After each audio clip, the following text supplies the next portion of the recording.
மக்கள் அனைவருக்கும் வணக்கம்.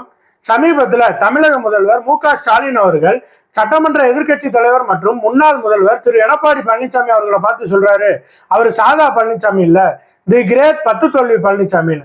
எவ்வளவு தரம் தாழ்ந்த விமர்சனம் பாருங்க. 2011 இருந்து 2019 வரை நடந்த தேர்தல்கள் எல்லாம் மறந்துட்டாரு போல.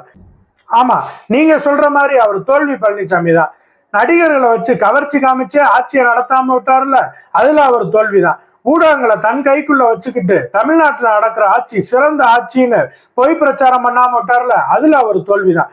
ஊடக பேட்டிகள்ல கூட உங்க கையில இருக்க ஆன்சருக்கு ஏத்தாப்புல கேள்வி கேட்கிற மாதிரி ஆட்களை செட் பண்ணாம விட்டார்ல, அதுல அவர் தோல்விதான். எந்தவித பின்புலனும் இல்லாம சாதாரண தொண்டன்ல இருந்து தமிழக முதல்வரா மாறினார்ல, அதுல அவர் தோல்விதான். இந்த தோல்வின்ற தரம் தாழ்ந்த விமர்சனத்துக்கு 2026 சட்டமன்ற தேர்தலில் தமிழக மக்கள் அதே தோல்வியை உங்களுக்கு பரிசா கொடுப்பாங்கன்றது மட்டும் நிச்சயம்.